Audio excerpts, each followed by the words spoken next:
here is where the main story is, campaign.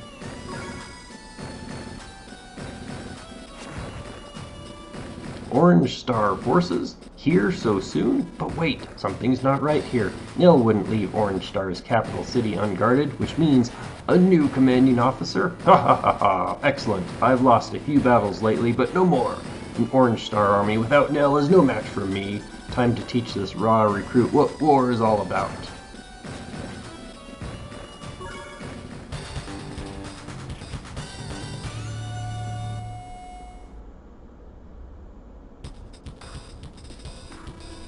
Bjorn, Andy, do you read me? Nell, is that you? Is this a transceiver? That's right, Andy. I'll be using it to contact you here from on out. As this is your first real command, I wanted to check up on you. No worries here, this is going to be easy. Oh, Andy, you're nothing if not enthusiastic. Let me give you a few words of advice. First, let's talk about your CO power. So the overall goal with this particular level is actually turn off the animations, which I forgot to do. But it's not too difficult of a level. It's more of a kind of culmination, graduation of all of the various field trainings. But we do get a first look at the CO powers. So here Andy can heal his units, but as you see here, Olaf has Blizzard, which honestly is more cool from a war story standpoint than actual tactical advantage. When Olaf does use the Blizzard attack, it does make his troops more powerful for that day. Their movement is not inhibited. However, when it's your turn, your movement is severely restricted. And unfortunately, this Blizzard, though, only lasts for a day. So for most of the levels, you win by routing the opponent, defeating every single one of their units, or you can actually capture their headquarters. So an infantry unit takes essentially 2 days to capture the HQ.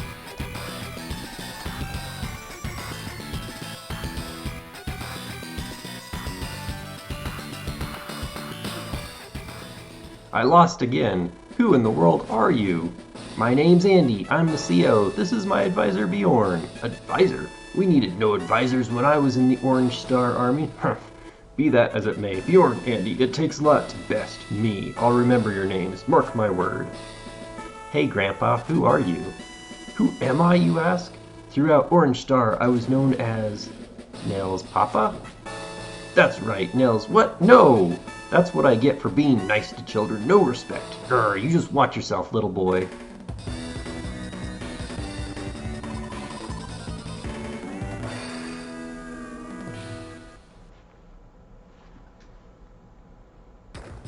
Grit, where's Grit?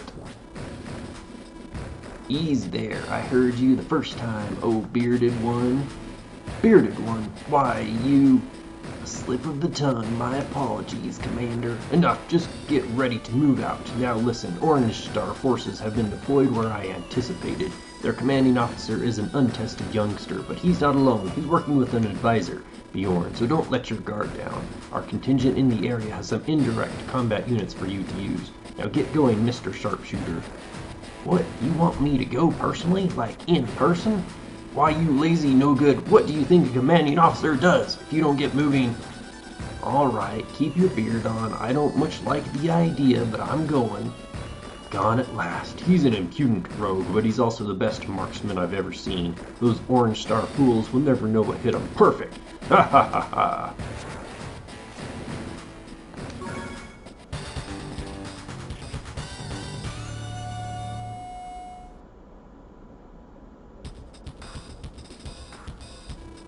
Bjorn, Andy, can you hear me? What's up, Nell? You've been given the authority to use bases to deploy new units onto the field. So for this map, we actually have bases, so we can actually continuously make more and more units. However, notice our opponent, in this case Grit, only has pre-deployed units. So really the turning point strategy for this is simply wipe out his infantry units. With that, there's nothing he can do. We can take our sweet time, make as many infantry units as we want to be able to capture as many properties as we want. We need properties to make money, which then can in turn be used to make more and more weapons and tanks. But as far as Grit's CO power, it's the sniper attack. All of his indirect units are not only way more powerful than anyone else's, but also the range is increased. So when he uses his CO power, his already increased range for his indirect units is even larger, and also it does give him an attack bonus. It's basically impossible for Grit to win once you defeat his infantry units, because really all you have to do is outlast him. Of course, yeah, there are considerably better S rank strategies than mine here, but I win by rote.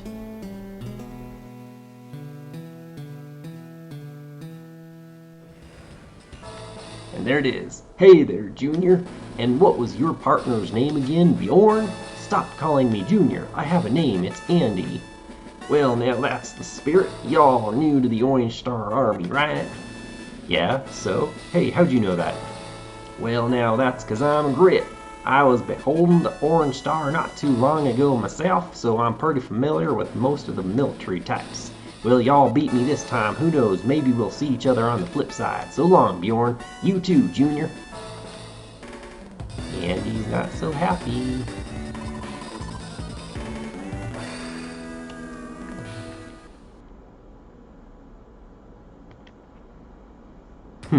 What do we have here? Orange Star forces, if I'm not mistaken, and of course I never am. This guy reminds me of me. I had heard that the Blue Moon Army ruined them, but how interesting. I think I'll entertain them for a while. Air Ace.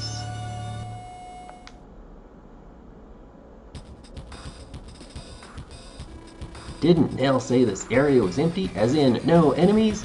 Bjorn, Andy, come in, do you copy?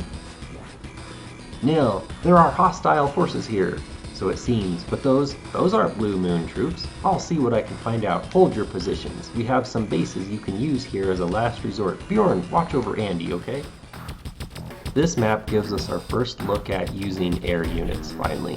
We're actually battling against Eagle, who has the best air units in the entire game, and his CO power is arguably the most overpowered in the game.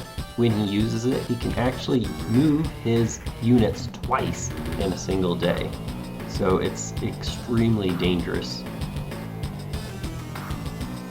One drawback when it comes to all Advanced Wars games is that you can actually block or even protect air units with ground units in the way, which absolutely makes no sense. For example, I can protect my helicopter with a tank on the ground even though the opponent's fighter is right there on the other side of the tank.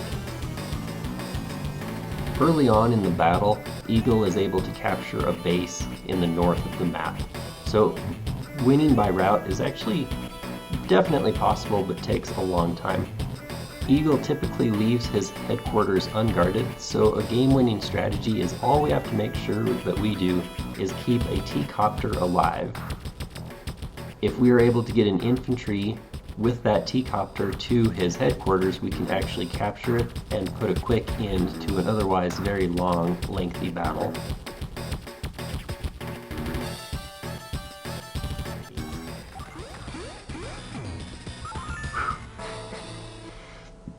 I lost?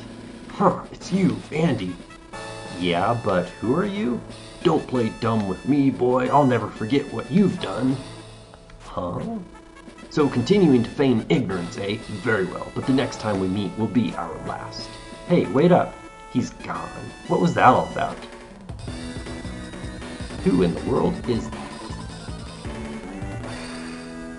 Yeah, really slow, so I... Sorry to keep you waiting. Who are you? I'm Gorilla Man. I'm Max, a CO in the Orange Star Army. I was ordered to join you in Bjorn, so here I am. A new CO, huh? What's so special about you? You get right to the point, don't you, pal? I'm the king of direct combat. Need to mix it up? I'm the best. When I really get rolling, Max Force boosts my firepower even higher. Cool. I'm not saying I'm perfect, but why focus on the negative, right? Hey, Bjorn, it's time to choose a CO for the next battle.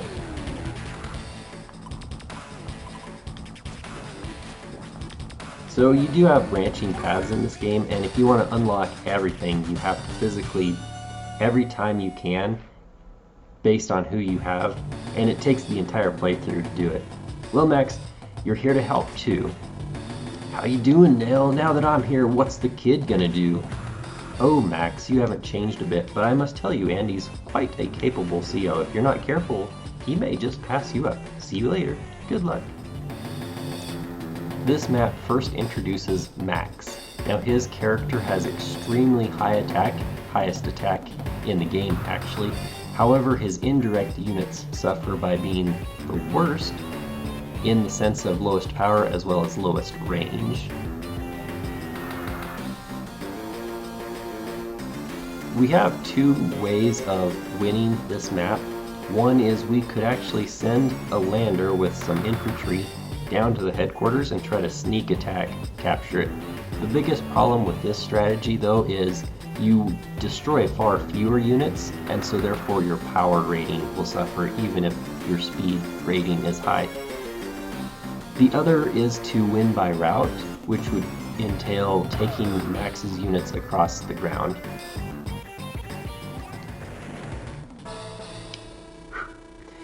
How's that? What do you think of that power? Cool, there's no way I could do that much damage. Yeah, that's right. As long as I didn't use my indirect combat units, that is. Oh, you... That's exactly right. Max doesn't use indirect combat units because he's clumsy. And your range of fire is small too. That's life-threatening, isn't it? Ha, I'll do just fine without relying on those units. I wonder about that. Anyway, excellent work, Max. Now you two work together and try to get along. You heard the lady. Let's stop fighting and do this, Andy. I think she was talking to you, Max.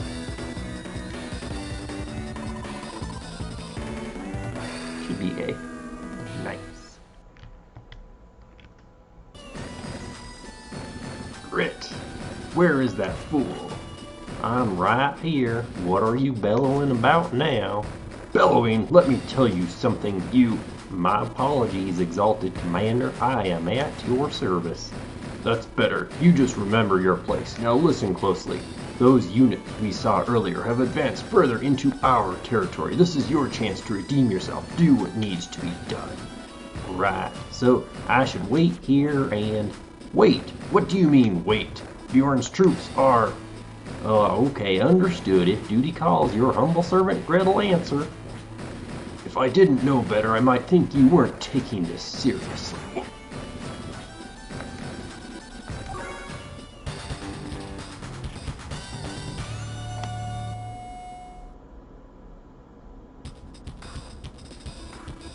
Fog of War.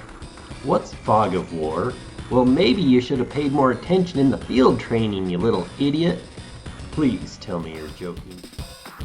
So here is our first Fog of War mission. Now, honestly, it's not that I dislike Fog of War, it's just that if you want a good rating, you have to play this 2 or 3 times, re-familiarize yourself with where all of the enemies are, where they're hiding, what the enemy even has, and then develop a strategy for that. I typically like to one-shot these, and so even if I do deplorably bad, and I do get a C ranking on this, I only do it once. With Fog of War, there are some interesting things that occur. You can't see what's in woods, and so you can run into enemy traps. If at any point you run into an enemy, your move is actually terminated, and you can't, like, say, undecide while you're still figuring out where you want to move a specific unit. This could actually be exploited, and so therefore Intelligent Systems has put in a very sneaky thing to disallow the player from doing this, and that is fuel is still used even if you are moving your units around, even before you decide on finality where you want to move them. The game-winning strategy here is, my goodness, there's enemies everywhere. So just move slow, clear out woods one at a time. I definitely lost a lot of units because I forgot that there were enemies right there at the very beginning. This might be my first beat. Howdy, Max. Long time no see. I'm Andy, stupid idiot. Grit, is that you? I was wondering why I hadn't seen you around lately, and now I know. You're working for Blue Moon, you traitorous piece of gar. Aw, Maxie, don't be like that. I got my reasons for doing what I do, you know? Man, I'm getting out of here before you get started preaching again. See y'all down the road. Hold it, Grit. Dang, he got away. But what's he doing with Blue Moon? B? Oh yeah, that's bad. See, I was suspicious. I'm surprised the technique was as high as it was, but yeah. Blast, we're running out of opportunities. I don't see the need to get so worked up. It's not like this was Blue Moon property to begin with. What did you say? After all my work and planning? It's common theft, man. Nothing more, nothing less. Why, you insolent little... Okay, I'm beginning to understand why Nintendo thought they shouldn't release this, because these characters are kind of matching some current powers that be. Whoa, hold on, Chief. Don't you think it's time to move out? Like you said, the Orange Star troops are knocking on our door. Rit, you're pushing your luck. Don't go anywhere, you understand? I'll deal with you when I get back. We'll just keep going with Andy here. If this is what I'm thinking of, it's a level that I don't particularly care for. Bjorn, Andy, Max, can you hear me? What is it, Nell? I've learned that this is a vital deployment point for Olaf. If we can drive him from the region, we may just cripple his army. Really? This may be where we can end this conflict with Olaf. That's right. You just need to capture as much property as possible, and fast. The first army to secure 12 properties will win this battle. Stay alert and good luck.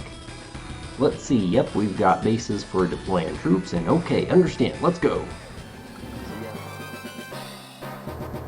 This map is definitely different in that we can't capture the headquarters nor win by route. We have to capture at least 12 properties. The thing is, the opponent has 11 cities on their side of the water, so they only need to send and capture one additional one.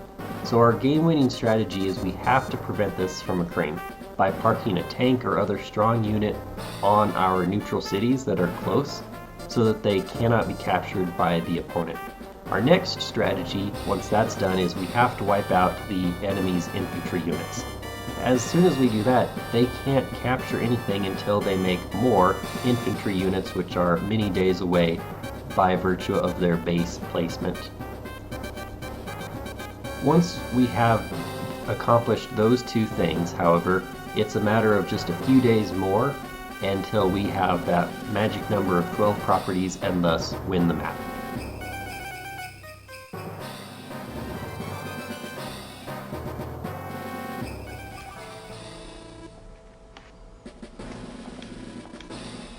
Not again. He will not be pleased with me if this losing streak continues, Grit. Yep. Get out of there and stop that cursed Orange Star army. Easier said than done, boss. You didn't leave me anything to work with. Don't get saucy. Rally the troops and do something. I have to go and pay him my respects. Don't fail me, Grit. Well, I'll be ya. Olaf just tucked his tail between his legs and ran away. Where does that leave me? Guess I'll mosey on down and clean up his mess.